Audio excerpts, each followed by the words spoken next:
오늘 저희 주신 하나님의 말씀을 같이 찾겠습니다. 요한복음 14장, 신약성경 요한복음 14장 16절에서 18절까지 말씀을 우리 한 절씩 우리 한 목소리로 같이 읽도록 하겠습니다. 요한복음 14장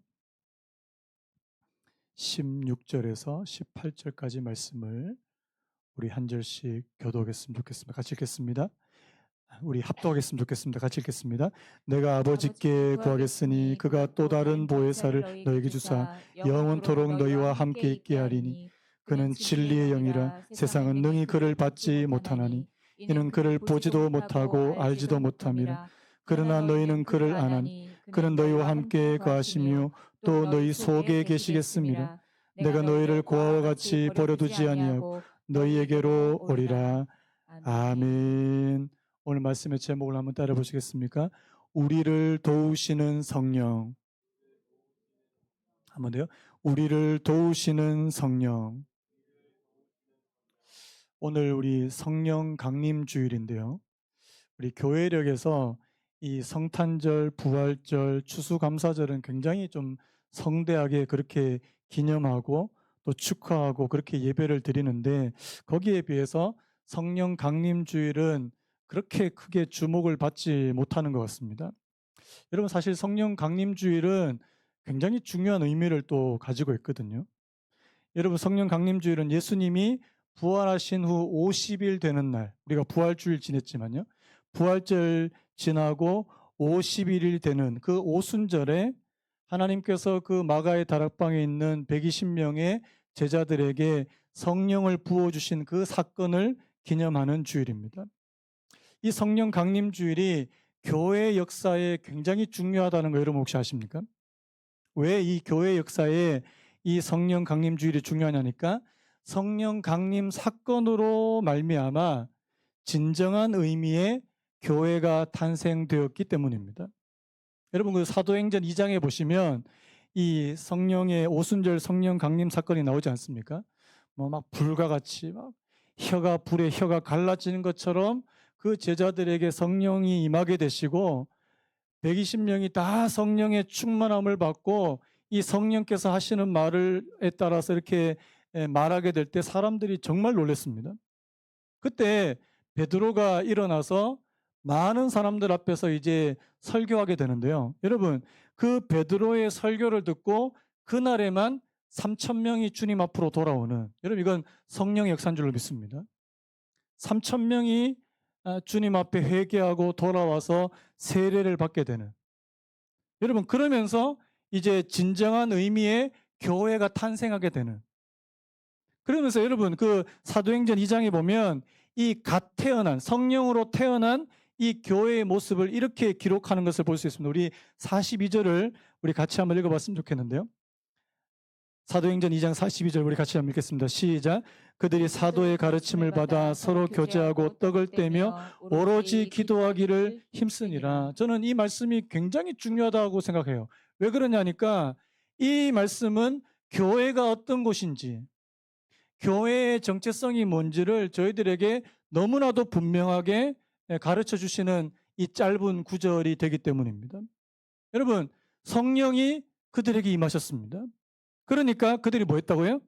사도의 가르침을 받아. 한번 따라해볼까요? 사도의 가르침을 받아 서로 교제하고 떡을 떼며 오로지 기도하기를 힘쓰니라. 저는요 교회는 성령 공동체라고 믿습니다. 교회는 말씀 공동체입니다. 교회는 교제 공동체고요. 교회는 기도 공동체라는 사실입니다. 여러분 교회는 다른 곳이 아니에요. 여러분 교회는 정치단체 아닌가 아시죠? 뭐 제가 우리 내년에 선거 되기 전에 말씀하겠지만 교회에서는 웬만하면 정치 얘기하지 맙시다. 아멘 하기 싫으신 것 같은데. 교회에서는 정치 얘기 안 하셨으면 좋겠어요. 우리 남자 성도님들 모여가지고 정치 얘기 하시려고 그럴 때 제가 막 말렸습니다. 집사님 참아주세요. 참아주세요. 왜?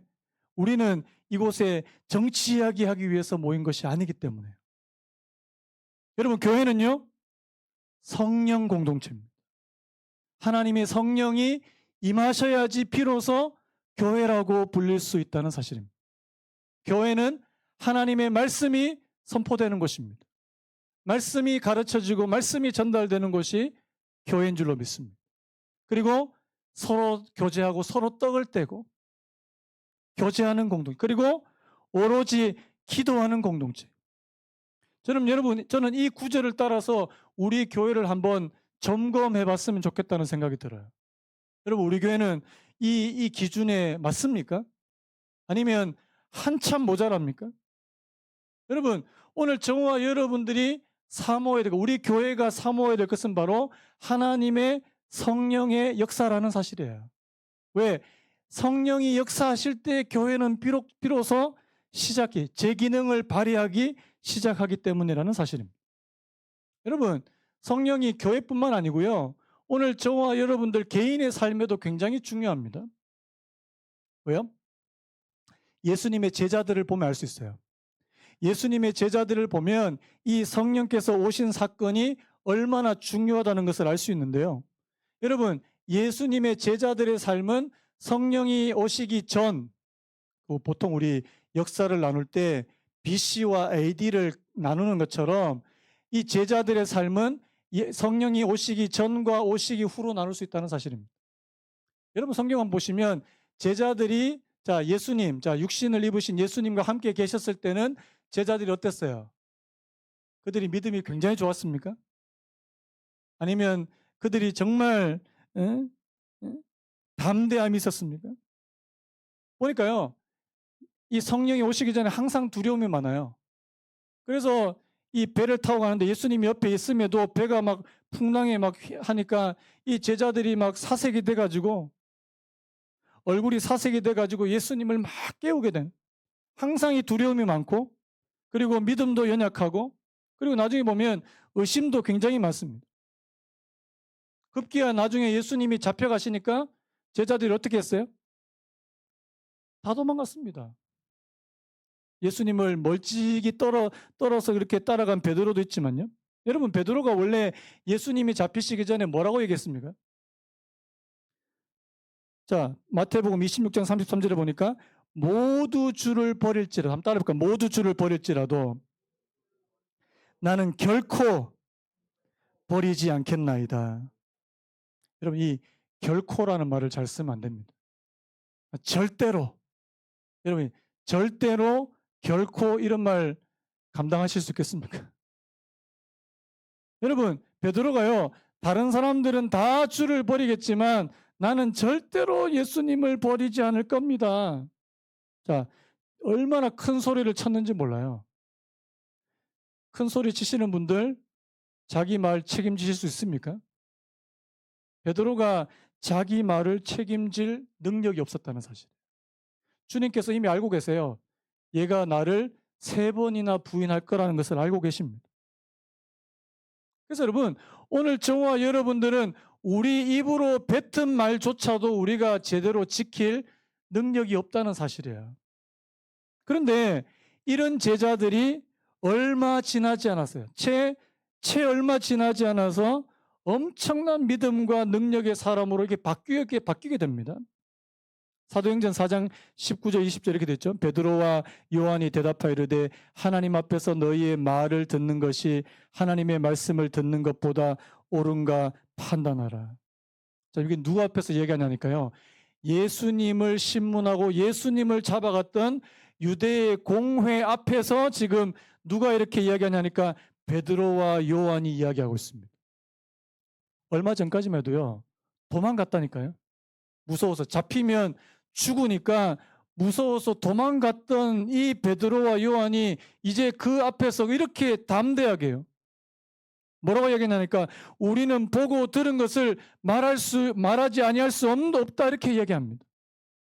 여러분, 이거 어디서 나오는 겁니까? 이런 담대함이 어디서 나오는 거냐고요? 여러분, 성령이라는 사실입니다.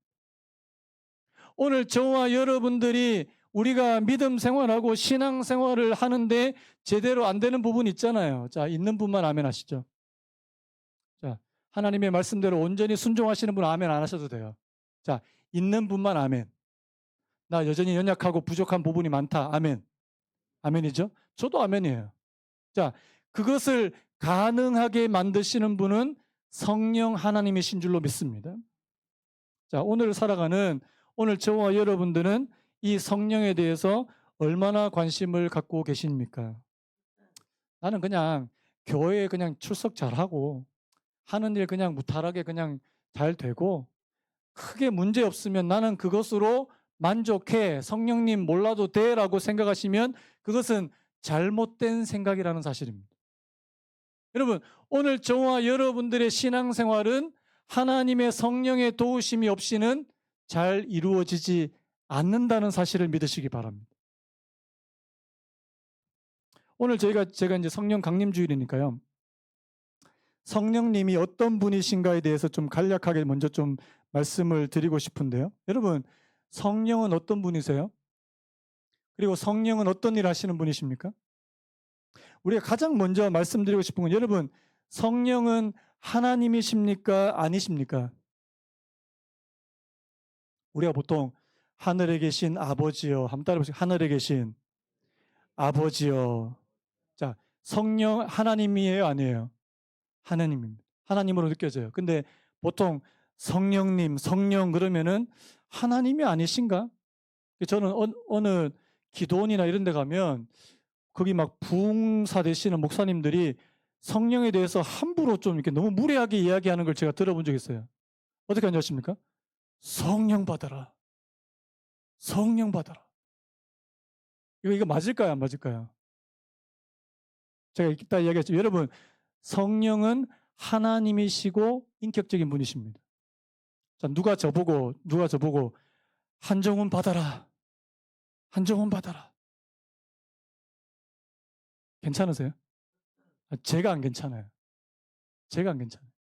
여러분, 성령이 무슨 물건도 아니고, 여러분, 성령은 하나님이심과 동시에, 그리고 그 하나님은 굉장히 인격적인 분이시라는 사실을 여러분 먼저 인정하셔야 된다는 사실이에요. 성경에 보면 하나님은 한 분이시라고 그렇게 말씀하셨는데 또 하나님은 세 분으로 그렇게 부를 때가 많이 있습니다. 어떻게 해요? 아버지와 아들과 성령으로요. 자, 우리 마태복음 28장 19절 우리 같이 한번 읽어볼까요? 마태복음 28장 19절 시작. 그러므로 너희는 가서 모든 민족을 제자로 삼아 아버지와 아들과 성령의 이름으로 세례를 베풀고. 자, 아버지와 아들과 성령의 이름으로. 하나님을 가리켜서 아버지와 아들과 성령의 이름. 여러분, 이것은 바로 삼위일체를 말씀하고 있는 것입니다. 여러분, 하나님은 한 분이세요. 근데 하나님은 아버지와 아들과 성령으로 나타나십니다. 우리 머리로 잘 이해가 안 돼요. 이거 우리가 그냥 믿음으로 받아들일 수밖에 없는 부분입니다. 웨스트민스터 소교리 문답에 이 부분을 이렇게 말하거든요. 하나님의 신격 안에 성부, 성자, 성령 삼위가 계시며 이 세 분은 한 하나님이시며, 여러분, 이 세 분은 한 하나님이시며 본질이 같고 능력과 영광이 동등하시다. 여러분, 우리가 아버지라고 부르는 그분도 하나님이십니다. 믿으십니까? 자, 우리가 예수님이라고 부르는 그분도 하나님이십니다. 믿으십니까? 다시 한번. 하나님 믿으세요? 아버지 믿으십니까? 자, 성령도 하나님이십니다. 믿으십니까? 자, 이 성령께서 하나님이시라는 사실. 그리고 지극히 인격적인 분이시라는 사실이에요. 여러분, 성령님은 인격적인 분이세요. 이 말을 다른 말로 하면 그분을 원하고 사모하고 원해야지만 그분은 저와 여러분과 함께 하실 수 있는 분이시라는 사실입니다. 예를 한번 들어볼게요. 여러분이 저를 모르겠어요. 그런 마음이 계시는지 모르겠는데 저를 집에 초대하고 싶어 하세요. 저한테 목사님 저희 집에 꼭 한번 오세요. 그럼 제가 뭐라고 얘기할까요? 처음에는 좀 정중하게 거절을 할 수 있겠죠. 집에 제 가면은 집도 다 치우셔야 되고 번거로울 텐데 우리 다음에 하시죠. 제가 한 번은 거절할 것 같아요. 근데 이분이 또 저한테 와서 목사님 저희 집에 꼭 한 번만 더 오세요." 제가 어떻게 할 것 같아요? 한 번 더 거절할 것 같아요. 아예 제가 가면은 또 뭐 준비하시고 또 치우시느라고 정신없을 건데 제가 다음에 갈게요. 또 한 번 더 거절합니다. 근데 만약에 세 번째 저한테 정중하게 오시라고 이야기하면 저 어떻게 할까요? 갈 것 같아요. 왜? 세 번을 말했는데 제가 만약에 거절하면 그건 아니죠. 여러분 왜 그럴까요? 여러분 간절하게, 간절하게 그렇게 원할 때 여러분 인격적인 존재는 그걸 압니다. 그 마음을 알아요. 아, 진짜 원하시는 거구나. 진짜 원하시는 거구나. 여러분 제가 왜 이런 말씀드리냐니까 하나님의 성령도 마찬가지라는 사실입니다. 요한계시록 3장에 보면 어떤 말씀이 나오냐니까요. 예수님이 이런 말씀하세요. 내가 문 밖에 서서 두드리노니 뭐라고요? 예수님이 문 밖에 서서 두드린대요. 누구든지 내 음성을 듣고 문을 열면 내가 그에게로 들어가 그는 나로 더불어 먹고 나는 그로 더불어 먹으리라. 여러분 예수님이 왜 문 밖에 서서 문을 두드리실까요? 우리 생각에는 막 문을 억지로 따고 들어오시면 안 됩니까? 예수님, 우리 하나님 그런 분 아니세요. 성령님도 그런 분 아니시라는 사실. 여러분 싫은데 억지로 내가 너한테로 가야 되겠다. 절대 그런 분 아니라는 사실입니다. 우리가 스스로 문을 열 때까지. 한번 따라 보시겠습니까? 내가 스스로 문을 열 때까지 성령께서는 기다리고 계신다. 믿으십니까? 왜요? 철저하게 인격적인 분이시기 때문에 그렇다는 사실. 여러분, 성령은요, 물질도 아니고 성령은 어떤 에너지도 아니고 성령은 하나님이시면서 인격적인 하나님이시라는 사실을 여러분 믿으시기 바랍니다. 우리가 성경에 보면 이 성령을 가리켜서 자꾸만 불과 같은 성령, 바람과 같은 성령, 생수와 같은 성령, 그래서 어떤 물질이라고 생각하기 쉬운데 여러분 성령님은 물질이 아니세요. 성령님은 우리와 똑같은, 우리보다 훨씬 더 뛰어난 인격을 가지신 분이시라는 사실입니다. 그래서 여러분 성령님은 때로 탄식하세요. 로마서 8장 26절에 이런 표현이 나오더라고요. 오직 성령이 말할 수 없는 탄식으로 우리를 위하여 친히 간구하시느니라. 에베소서 4장 30절에도 이런 말씀이 나와요. 하나님의 성령을 근심하게 하지 말라. 한번 따라해볼까요? 하나님의 성령을 근심하게 하지 말라. 여러분 성령님이 근심하실까요? 안 하실까요?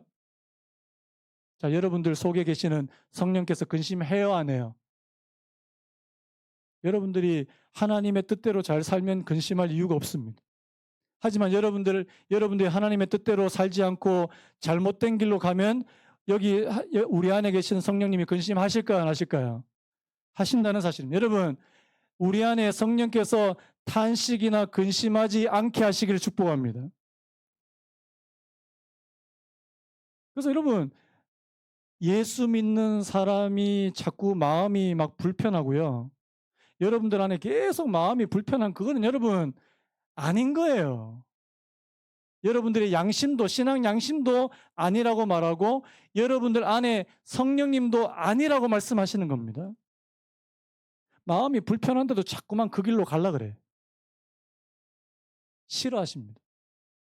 우리 안에서 탄식하세요. 그거 아닌데 너 그걸로 가면 안 돼. 제가 이따가 말씀하시면 여러분 성령은 오늘 저와 여러분들을 인도하시는 분이십니다. 바른 길로 인도하시는 분. 자, 오늘 우리가 읽은 이 본문에도요. 이 성령을 바로 인격적인 분으로 묘사한다는 사실입니다. 오늘 본문의 이 짧은 이 3절 9절에서 성령을 가리키는 이름이 2가지나 나오잖아요. 하나는 뭐예요? 보혜사라고 하는 이름이 나옵니다. 또 하나는 진리의 영이라고 하는 이름이 나옵니다. 우리 16절 우리 다시 한번 읽어볼까요? 16절 시작.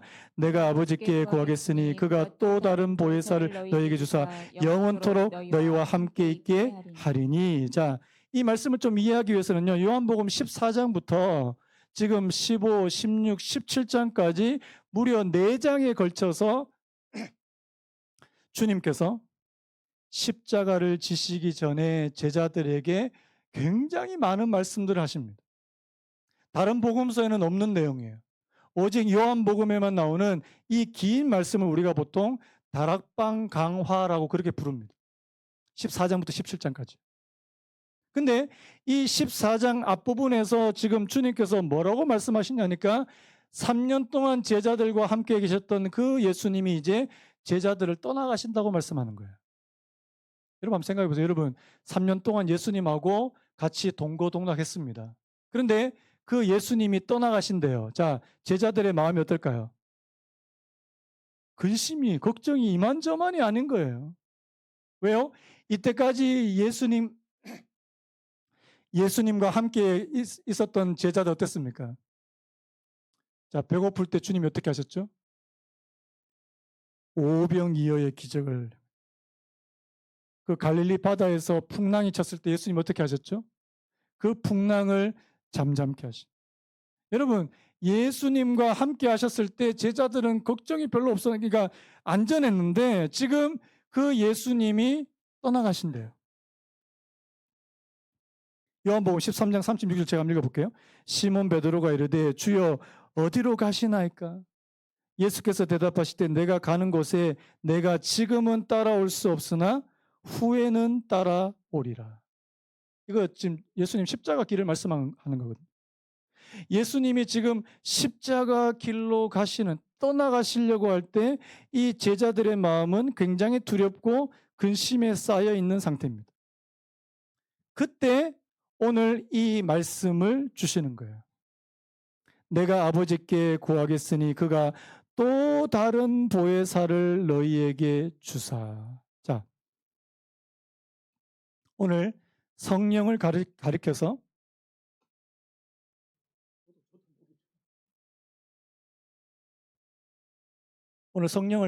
뭐라고 말씀하냐니까 또 다른 보혜사. 한번 따라 보시겠습니까? 또 다른 보혜사.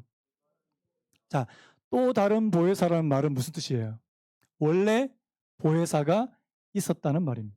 그러면 여러분, 원래 보혜사는 누굴까요? 예수님이에요. 여러분, 원래 보혜사라는 말의 이 뜻이 뭐냐니까 이 보혜사라는 이 말씀 속에는 굉장히 많은 의미가 포함되어 있는데 가장 많이 쓰는 의미가 바로 돕는 사람, 돕는 자. 그 다음에 그래서 헬퍼 뭐 이런 표현입니다. 헬퍼. 도움을 베풀기 위해서 곁으로 부름을 받은 자라는 이게 원래 뜻인데요. 자, 그래서 다양한 의미가 있는데 위로자도 되고요. 중보자, 돕는 자, 상담자, 변호자 뭐 이런 뜻이 있습니다. 예, 쉽게 말하면 도움이에요. 저는 근데 우리말로 가장 가깝게 번역한다면 저는 보호자라는 말이 저는 딱 맞다고 생각해요. 여러분, 성령이 오늘 저와 여러분들에게 또 다른 보호자가 되신다는 사실 믿으시기 바랍니다. 보호자예요, 보호자. 여러분들을 돕고 위로해 주시고 상담해 주시고 또 바른 길로 인도해 주시는 이 보혜사예요. 자, 여러분, 자, 병원 가실 때 보호자 없이 가면은 어때요? 어떠세요? 자, 여러분 만약에 큰 수술을 앞두고 계세요. 큰 수술 앞두는데 자, 병원에서 보호자 없으면 어떻게 합니까? 돌려보냅니다. 보호자 데려오라 그래요. 그만큼 보호자 중요한 겁니다.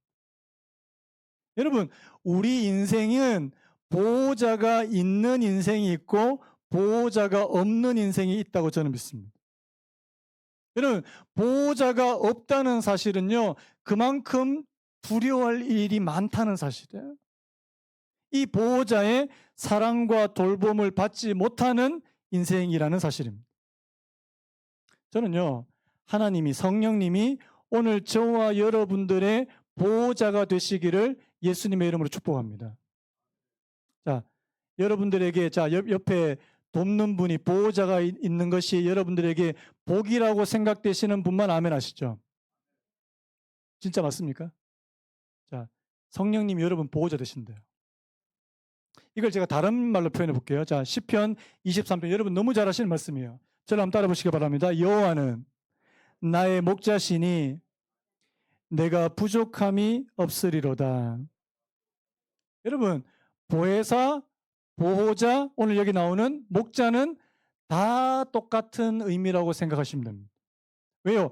양에게 있어서는요, 목자는 절대적인 보호자가 되기 때문이라는 사실입니다. 아시죠? 여러분, 양이라고 하는 동물은 방향 감각이 없어요. 양은 자기 혼자 내버려 두면 길을 잃어버리기가 정말 좋은 그런 동물이 바로 이 양입니다. 그리고 이 양은요, 맹수를 만나면 싸워야 되는 뭐가 무기가 없어요. 양은 그냥 당하고 맙니다. 그래서 여러분, 이 양에게 절대적으로 필요한 것은 바로 목자라는 사실이에요. 왜 성경에서 저와 여러분, 하나님을 믿는 사람들을 양에다가 비유하셨을까요? 자, 여러분 한번 제가 여쭤볼게요. 여러분들은 스스로 나는 목자가 필요한 양이라고 생각하세요? 아니면 나는 목자가 필요 없는 사람이라고 생각하세요? 여쭤볼게요. 자, 나는 목자가 꼭 필요하다. 한번 손 들어보세요. 나 목자가 필요하다. 나는 목자 없이도 혼자 잘 산다. 나 목자 잘 산다. 아니, 나는 그냥 하나님 없이도 목자 없이도 잘 살 수 있을 것 같은데. 제가 이번 주에 얇은 책을 한 권 읽었거든요. 우리나라에서 굉장히, 우리나라 아니고 미국 계시는 분인데 한국인 교수님인데 굉장히 유명한 신학 교수님이 계세요. 김세윤 박사님이라고요.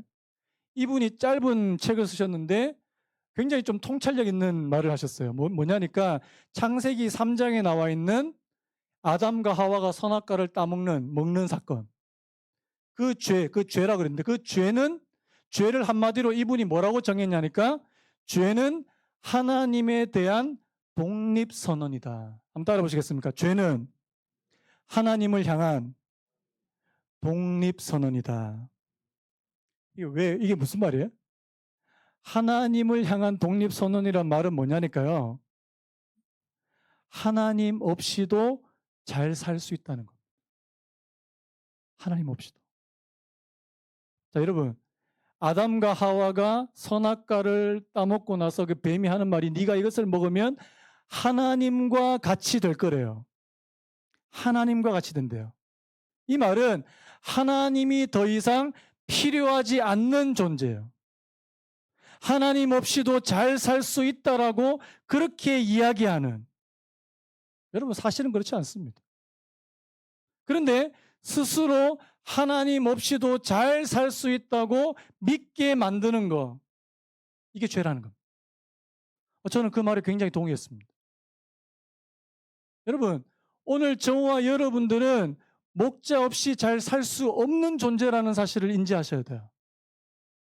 나는 보호자가 없이는, 보혜사가 없이는 잘 살 수 없는 존재라고요.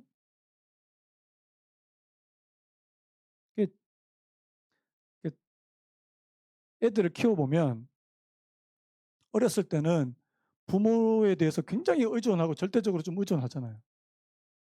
근데 이제 조금 크잖아요, 이제. 한 이제 10대, 20대 되면 이제 엄마, 아빠 없이도 잘 살 수 있을 것 같아. 자꾸 독립선을 합니다. 엄마, 아빠 꼭 필요해? 네. 이제 저 같은 경우도 네가 한번 나가봐서 살아봐야 되는데 살아봐야 돼. 여러분 아직까지 그 아이들이 온전히 성인이 되어서 자기가 스스로 뭔가를 할 수 있는 그런 나이가 되지 않았는데도 스스로 자기는 잘 살 수 있다고 여러분 마치 우리도 그렇게 생각하기 쉽다는 사실입니다. 여러분 말씀드립니다. 여러분 하나님은 오늘 저와 여러분들을 철저하게 하나님께 의존하는 존재로 창조하셨다는 사실을 믿으시기 바랍니다. 우리 피조물이에요. 우리는 창조주가 아닙니다. 우리는 피조물이라는 사실입니다. 여러분, 피조물은 창조주께 의존하도록 그렇게 창조되었다는 사실이에요. 여러분 누가복음 15장에 나오는 아버지 떠난 탕자 한번 보십시오. 이 말은 쉽게 말해서 보호자 없는 인생은 좀 비참하다는 거예요. 보호자 없는 인생. 다시 한번 말씀드립니다. 여러분, 오늘 저와 여러분들의 삶에 참된 보호자가 있기를 축복합니다. 여러분들의 삶에 참된 보호자. 여러분들을 도와주시고 인도해 주시고 여러분들을 올바른 길로 인도해 주시는. 그래서 오늘 18절 말씀에 이렇게 말합니다. 내가 너희를 고아와 같이 버려두지 아니하고 너희에게로 오리라. 무슨 말입니까? 하나님의 성령이 우리에게 오시지 아니하시면 우리는 마치 고아와 같은, 영적인 고아와 같다. 자, 여러분 한번 여쭤볼게요. 여러분들은 진짜 보호자 되시는 성령님을 모시고 사십니까? 저는요, 이 성령께서 주시는 것 중에 하나는 저와 여러분들이 진짜 외롭고 힘들고 기대고 싶은 어깨가 필요할 때 우리 성령님이 저희들에게 진짜 위로해 주시는 거예요. 오늘날 많은 현대인들이 힘들어하는 이유 중에 하나는 내가 진짜 위로를 받고 싶은데 내 이야기를 어디 털어놓고 싶은데 그렇게 털어놓을 대상이 많지 않다는 사실. 제가 1부 때도 그런 말씀을 드렸는데요. 저는 이렇게 관찰하는 걸 좀 좋아하는 편이거든요. 저희 동네에 술집이 많잖아요. 저는 이제 교회 오다 가다 보면은 이렇게 막 되게 이렇게 좋아 보여요. 이렇게. 아니, 술 마신다는 게 좋아 보인다는 게 아니고 같이 앉아가지고 이렇게 얼마나 막 화기애애하게 막 그러면서 자기 속 이야기를 막 하면서 하하호하는 게 그냥 겉으로 보면은 되게 좋아 보여요. 여러분들 장려하는 건 절대 아닙니다. 근데 여러분들이 정말 털어놓을 사람이 있는 거 정말 좋은데 여러분 그것만으로도 안 될 때는 어떻게 합니까? 자, 솔직하게 여쭤볼게요. 여러분 사람한테 여러분들의 속마음을 다 털어놨는데도 여러분 마음에 해소가 되세요? 완벽하게 해소가 되십니까? 여러분들 부부에게 배우자에게 여러분들의 속마음을 다 털어놨는데 후련하시냐고요. 때로는 우리 가족들한테 털어놔도 내가 이게 마음이 이게 후련하지 않나. 누구한테로 가야 됩니까? 누구를 찾아야 될까요? 저는요, 하나님의 성령이 저와 여러분들에게 주시는 가장 큰 것 중에 하나는 저는 성령의 위로하심이라고 믿습니다. 성령의 위로하심이에요. 여러분, 사랑하는 가족이 죽어서 말할 수 없이 슬퍼하는 가운데 옆에서 사람들이 아무리 가서 막 위로를 해도 이 위로가 안 되더라고요. 근데 여러분 아십니까? 예배를 드리고 하나님 앞에 같이 예배를 드리는데 성령의 위로가 있더라고요. 여러분, 사람의 위로도 필요하지만 하나님의 위로가 더 필요한 줄로 믿습니다. 여러분, 이거는 바로 보혜사 되시는 성령께서 주시는 거라는 보혜사 되신. 그래서 저는 우리 사랑하는 성도님들이 정말 하나님 앞에 많이 털어놓으셨으면 좋겠습니다. 위로 받으셨으면 좋겠어요. 이게 첫 번째 보혜사예요. 한 가지 좀 덧붙인다면 이 보혜사 되시는 성령께서 육신을 입고 오신 예수님과 한 가지 차이점이 있다면 뭐냐니까 여러분 육신을 입고 오신 예수님은요 제자들과 영원히 함께 할 수 없습니다. 왜? 이제 십자가를 지시고 죽으시고 부활하시고 승천하셔야 되기 때문에 하나님께로 다시 돌아가십니다. 그런데요 영이신 성령께서는 이 제자들과 영원히 함께 할 수 있다는 사실입니다. 자, 우리 요한복음 16장 7절인데요. 우리 같이 한번 읽어봤으면 좋겠습니다. 요한복음 16장 7절 같이 읽습니다. 시작. 그러나 내가 너희에게 실상을 말하노니 내가 떠나가는 것이 너희에게 유익이라. 내가 떠나가지 아니하면 보혜사가 너희에게로 오시지 아니할 것이요. 가면 내가 그를 너희에게로 보내리니. 자, 내가 떠나가는 것이 너희에게 유익이래요. 자, 주님께서 제자들을 떠나시는 게 어떻게 유익입니까? 왜냐하니까 주님이 떠나가실 때 그 성령은 오늘 그들 속에 그들과 영원히 항상 함께 계실 수 있기 때문이라는 사실이에요. 오늘 본문에 뭐라고 됐습니까? 자, 17절 이런 표현이 나오죠. 자, 그는 너희와 함께 거하시며 또 너희 속에 계시겠습니다. 자, 주님, 예수님은 제자들과 함께 할 수 있습니다.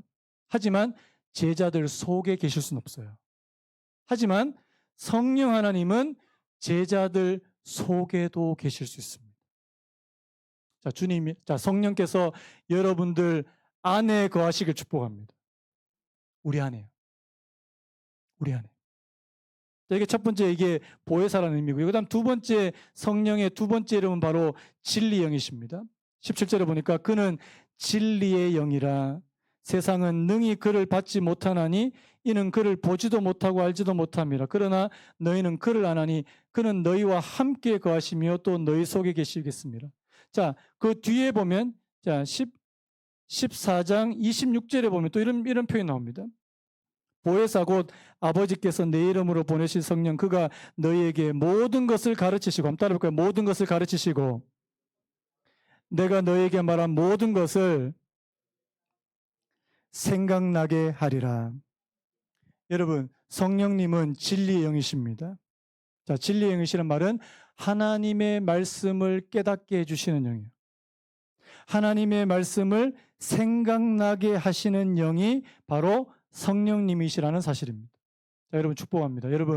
여러분들이 성경을 읽을 때 하나님의 성령을 의지하게 되시기를 간절히 바랍니다. 자, 성경 읽어서 다 이해가 되십니까? 안 되잖아요. 저도 이해 안 되는 부분이 있어요. 자, 그때 여러분 어떻게 해야 됩니까? 성령 하나님 저로 하여금 말씀을 깨닫게 하여 주옵소서. 여러분, 우리가 인간 교사들한테, 인간 목회자들한테 하나님의 말씀을 배우는 것도 중요하지만 우리의 참된 성경 교사 되시는 분은 성령 하나님이신 줄로 믿습니다. 이 성령님은요, 저와 여러분들로 하여금 하나님의 말씀을 더 깨닫게 만드십니다. 그 다음에 여러분 중요한 게 뭐냐니까 하나님의 말씀을 더 사모하게 만드십니다. 제가 말씀 한 구절 같이 좀 읽어봤으면 좋겠는데 우리 시편 조금 밑으로 가서 시편 19편 7절에서 10절 한번 띄워주실 수 있습니까? 시편 19편입니다. 자, 하나님의 말씀에 대해서 굉장히 많이 말씀하는 부분이 나오는데 시편 19편 7절에 10절 우리 좀 길지만 같이 읽겠습니다. 시작. 여호와의 율법은 완전하여 영혼을 그 앞에 자, 다시 시작. 여호와의 율법은 완전하여 영혼을 소생시키며 여호와의 증거는 확실하여 우둔한 자를 지혜롭게 하며 여호와의 교훈은 정직하여 마음을 기쁘게 하고 여호와의 계명은 순결하여 눈을 밝게 하시도다. 여호와를 경외하는 도는 정결하여 영혼까지 이르고 여호와의 법도 진실하여 다 의로우니 금 곧 많은 순금보다 더 사모할 것이며 꿀과 송이꿀보다 더 달도다. 자, 하나님의 말씀이 완전해서 영혼을 소생시킨대요.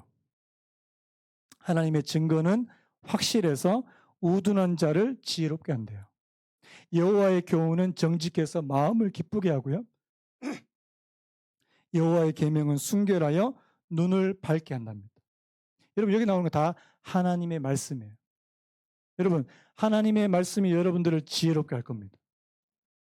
말씀 많이 보시는 분들 굉장히 지혜로우십니다. 믿으세요. 내가 지혜가 좀 부족하다고 여기시면 여러분 하나님의 말씀을 많이 읽으시길 축복합니다. 하나님의 말씀은 우둔한 자를 지혜롭게 할 뿐만 아니라 눈을 밝게 하고요. 하나님의 법도 진실하여 의로우니 금곧 많은 순금보다 더 사모할 것이며 그 다음 뭐라고 했습니까? 꿀과 송이꿀보다 더 달대요. 하나님의 성령, 진리 영이신 성령이 우리 안에 계시면 하나님의 말씀이 달게 느껴지실 겁니다. 자, 요즘에 하나님의 말씀이 달게 느껴지시는 분 아멘요. 굉장히 재미없어요. 아멘. 되게 재미없어요. 요즘에. 여러분들을 점검할 수 있는 하나의 잣대가 있어요. 요즘에 말씀이 되게 재미가 없다. 성경을 펼쳐도 별로 읽고 싶은 마음이 없어요. 자꾸만 TV를 틀게 돼. 자꾸 연속극을 보게 되고 연속국에서 막 은혜를 받아요. 인연왕후를 또 살려달라고 막 기도도 하고. 그러면 여러분 지금 경고등이 켜진 겁니다. 내가 지금 하나님의 말씀보다 다른 걸 더 좋아하네요? 자, 솔직하게, 자, 하나님의 말씀이 재밌습니까? 다른 게 더 재밌습니까? 다른 거. 여러분, 오늘 저와 이 예배를 통해서 여러분, 하나님의 말씀을 다시 사모하는 그 은혜가 회복되길 축복합니다. 말씀이 재미가 없으면요, 안 보게 돼요. 안 보게 됩니다. 그리고 그러면 말씀과 점점점 멀어진 삶을 살게 된다는 사실입니다. 근데 여러분, 하나님의 성령은요, 진리의 영이시래요. 진리의 영이란 말은 하나님의 말씀을 자꾸만 보게 하신다는 사실입니다. 그래서 여러분, 하나님의 성령이 여러분들 안에 계시면 여러분 이렇게 말씀하실 거예요. 좀 성경 좀 봐. 하나님 말씀 좀 펼쳐봐. 일주일 내내 가도 어떻게 한 번도 안 펼쳐보니. 자, 여러분, 하루에 밥 몇 번 먹습니까? 보통 2번은 드시잖아요. 하루에 말씀 몇 번 보세요? 0번. 제가 예전에 그런 비유를 되게 많이 썼습니다.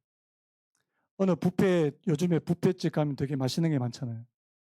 뷔페집 가서 막, 죄송합니다, 배가 터질도록 막 더 이상 숨을 못 쉴 정도로 많이 드셨어요. 너무 맛있게 먹었어요. 자, 그 다음날 되면 배고파요, 안 고파요? 그걸로 일주일 버티실 수 있습니까? 안 돼요. 하나님 말씀도 마찬가지입니다. 여러분, 하나님 말씀도 매일 드셔야 됩니다. 매일 보셔야 되고요. 여러분, 이 말씀이 오늘 저와 여러분들에게 양식이 되셨으면 좋겠습니다. 저를 한번 따라해볼까요? 하나님의 말씀은 내 영혼의 양식이다. 밥 좀 드세요, 밥 좀. 이 밥은 잘 드시는데 이 밥을 안 드셔가지고 내 영혼이 지금 곤비한 상태 아닙니까? 곤비한 상태. 왜? 여러분들 안에 하나님의 성령이 진리의 영으로 역사하시길 축복합니다. 진리의 영이세요. 여러분들을 진리 가운데로 자꾸만 인도하시는 영이신데 여러분들이 자꾸만 안 갈라 그래요. 다른 거 재밌는 걸 자꾸 찾으려고 합니다. 여러분, 하나님의 말씀이 꿀보다 더 달면요, 이 말씀 읽다가 시간 가는 줄을 모를 정도가 되면 됩니다. 그런 경험 해보신 분, 여러분들이 말씀 읽다가 시간이 이렇게 많이 갔네? 이런 분 말고요. 요즘에 불면증이 심한데 성경 하나 읽어볼까? 성경 읽었는데 5분 만에 잠이 오네?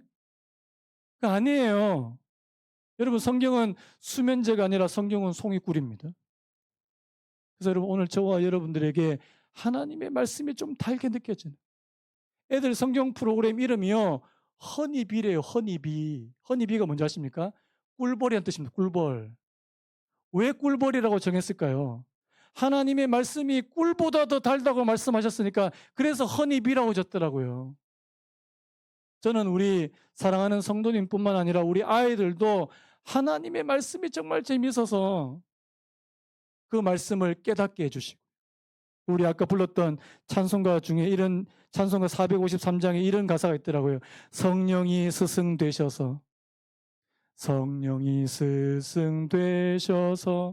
진리를 가르치시고 거룩한 뜻을 깨달아 예수를 알게 하소서.